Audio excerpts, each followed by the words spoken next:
İkinci əl kompüter, telefon, planşet və s. Onlar artıq yenilərindən seçilmir. Bir çox insan daha az xərc çəkmək üçün almaq istədikləri texnoloji vasitələrin işlənmiş versiyasına üstünlük verir. Lakin ikinci əl məhsullar alarkən bir sıra məqamları bilməsək, az məbləğ ödəməklə xeyir qazandım deyə düşünərkən qat-qat artıq ziyana düşərik. Ümumiyyətlə işlənmiş kompüter, planşet və telefon alarkən nələrdən xəbərdar olmalıyıq? İnformasiya və kommunikasiya texnologiyaları mütəxəssisi Fərhad Mirəliyev Misiya TV-yə müsahibəsində deyib ki, alış prosesindən öncə e-mail koduna malik qurğuları yoxlamaq olduqca vacibdir. Çünki burada iki cür variant mümkündür. Şəbəkə dükanlarından alına bilər ki, bu e-mail kodları bu zaman həmin dükanların müəyyən bir siyahılarında olur və kredit alışı zamanı bu kodlar müəyyən gecikmələr olarsa və yaxud da ki, kredit ödənişi dayanarsa, bu kodlar qara siyahıya əlavə olunmuş olur. Sonradan əgər müştəri bunu satırsa, başqa bir adam alırsa, bu vəziyyətdən xəbərsiz olur.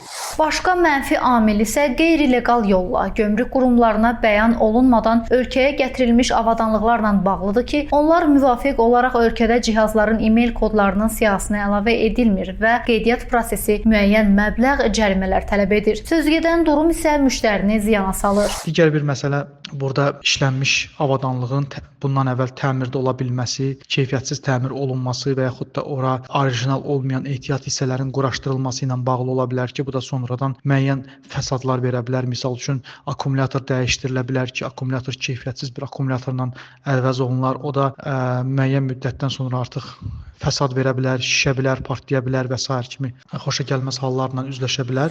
Fərhad Mirəliyevin sözlərinə görə ikinci əl məhsulda müəyyən bir müddətdən, bir ay ya da bir ildən sonra problemlər ortaya çıxdıqda uzun müddətli zəmanət xidmətindən heç bir halda istifadə etmək olmur. Bir qism dükanlar hələ yaxşı halda bir həftə 10 gün zəmanət verir. Hansı ki, şərtləri də sual altında olur. Habelə qeyd etmək yerinə düşər ki, bəzən avadanlığın proqram təminatı yenilənmir, köhnə olur. İstehsalçı da təhlükəsizlik qurğularına dair heç bir zəmanət vermir. Ona görə də belə ciddi prosesləri nəzərə almaq, diqqətli olmaq gərəklidir. Zərintac Mayıs qızı, Təbriz Quliyev, Misiya TV.